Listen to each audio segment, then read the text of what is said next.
लोक आस्था का महापर्व छठ की शुरुआत आज नहाय से हो रही है। कल शनिवार को खरना किया जाएगा, जिसमें शाम को रोटी और गुड़ की खीर से छठवर्ती खरना करेंगी। 19 नवंबर को अस्ताचलगामी सूर्य को अर्घ्य दिया जाएगा। अर्घ्य देने के लिए गेहूं के आटे और गुड़ की ठेकुआ का प्रसाद बनाया जाता है। लेकिन प्रसाद को बनाने के लिए क्या कुछ करना पड़ता है, ये जानना बहुत जरूरी है। छठवर्ती खरना की रोटी और ठेकुआ का प्रसाद बनाने के लिए गेहूं का आटा पिसवाती हैं, लेकिन इसके लिए पूरी शुद्धता रखी जाती है। ज्यादातर छठवर्ती गंगा जल से पहले गेहूं को धोती हैं, उसके बाद गंगा किनारे साफ जगह पर पहले गंगा जल से उस जगह को साफ करते हैं और उसी जगह पर गेहूं सुखाया जाता है। गेहूं के साथ साथ लडुआ बनाने के लिए अरवा चावल भी धोकर सुखाया जाता है। जब तक गेहूं सूखता है तब तक महिलाएं उसी जगह पर ध्यान केंद्रित करके बैठी रहती हैं, ताकि कोई पशु पक्षी गेहूं चावल को झूठा नहीं कर दे, क्योंकि झूठा हो जाने के बाद फिर वो गेहूं और चावल काम के लायक नहीं रहेगा और फिर दूसरा गेहूं लाना पड़ेगा। लेकिन इससे भी जरूरी बात यह है कि गेहूं धोने से पहले गंगा स्नान करना जरूरी है। महिलाएं पहले गंगा स्नान करती हैं, उसके बाद गेहूं धोने और सुखाने का कार्य करती हैं।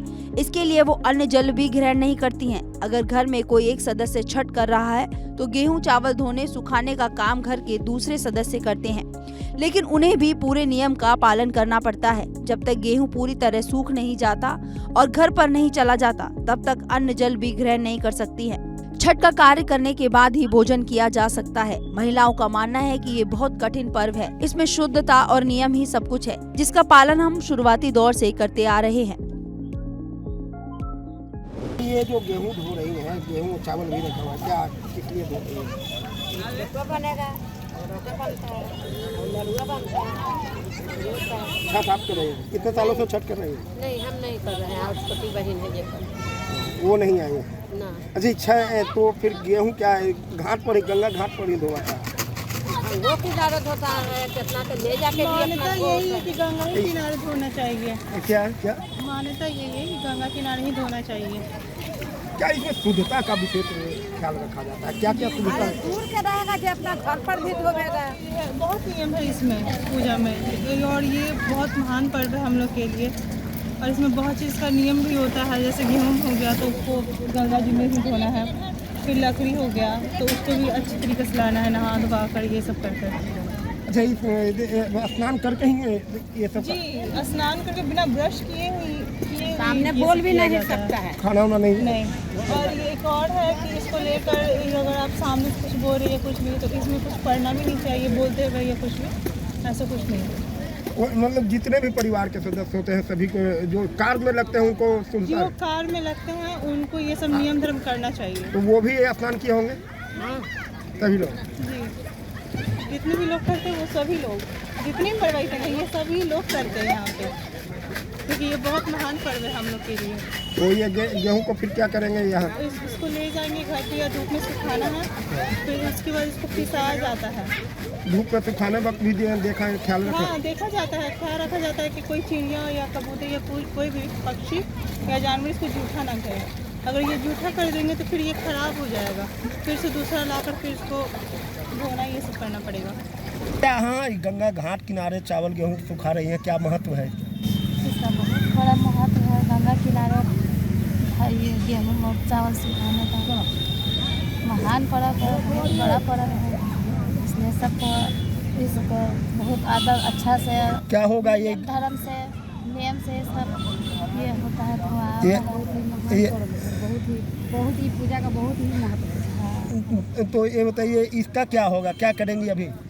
अभी अब ये इसको सुखाएंगे, इसको घर पर ले जाके इसको अच्छे से रखेंगे कि कोई किसी तरह का इसको जूठा ना करे, छुए ना, और फिर जाके इसको पिसवाएंगे। पूरा इसको पूरे दिन आपको रहना पड़ेगा? नहीं, सूख जाएगा तो हम लोग 12 बजे 1 बजे तक तो जरूर रहना पड़ेगा, जब तक धूप है तब तक रहना पड़ेगा। छठ पर्व की तैयारी अंतिम रूप में है। यहाँ जिला प्रशासन तैयारी में जुटी है, तो वहीं छठ व्रती भी पूरी तैयारी कर रहे हैं। इसमें छठ में मुख्य रूप से शुद्धता सबसे ज्यादा जरूरी होता है, और इसमें क्या शुद्धता का पूरा ख्याल रखा जाता है। तो इन जो छठ की जो प्रसाद बनते हैं उसको पूरी शुद्धता से नहा पी कर भूखे प्यासे बनाना पड़ता है। छठ में जो मुख्य प्रसाद ठेकुआ लरुआ ये मुख्य प्रसाद माना जाता है, और उसको लेकर जो छठ व्रती गंगा घाट पर आते हैं, गंगा घाट पर गेहूं को धोते हैं, पर यहीं पर सुखाया जाता है। और हम अभी भद्र घाट पर है, यहाँ देखिए घाट के किनारे महिलाएं यहाँ से गेहूं को सुखा रही हैं। ये पहले गंगा में धोई है, तो गंगा में धोने के बाद इसे उस वक्त तक ये यहाँ पर रहेंगी जब तक यह गेहूं पूरा सूख नहीं जाए, क्योंकि इसमें जो मान्यता है कि गेहूं को कोई जूठा ना करे, चिड़िया हो या कोई भी पशु पक्षी अगर जूठा कर देते हैं तो इसका महत्व नहीं रह जाता है। और यही कारण है कि ये पूरे दिन सुबह पहले स्नान करेंगी, स्नान करने के बाद गेहूं को धोना, फिर सुखाना। सूख कर जब तक यह घर तक नहीं चला जाता है तब तक यह अन्न नहीं, जल भी ग्रहण नहीं करेगी। यह छठ का जो विधि है, अगर यह सिर्फ छठ व्रती ही नहीं, छठ में के कार्य में लगे हर लोग इस नियम को निभाते हैं। हम ये आप छठ आप कर रही हैं, कौन कर रहे हैं? मम्मी कर रही है। मम्मी कर रही है। तो क्या क्या कर रहे हैं, कैसे कैसे की है, पूरी बात बताओ। ये तो धो के सुखाने आए हैं। क्या स्नान वगैरह करके किए? हाँ, हाँ। नहा के धोकर फिर यहाँ जो पक्का है वो धोकर सुखाने आए हैं। अरे ये जहाँ पर सुखा रहे उसको भी धोया है? हाँ, धोए हैं।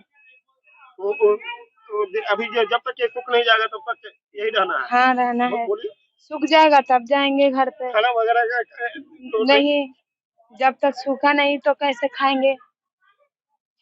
ये कितने बजे तक हो जाएगा? पता नहीं, जितने बजे तक हो जाएगा चले जाएंगे। यानी छठ व्रती के साथ साथ आप लोग को भी कष्ट करना पड़ता है। हाँ। तो ये इनकी माँ छठ कर रही है, और लेकिन छठ व्रती नहीं, छठ जिस घर में छठ होता है उस घर के सभी लोग ये छठ के जो नियम होते हैं उस प्रक्रिया को पूरा करते हैं।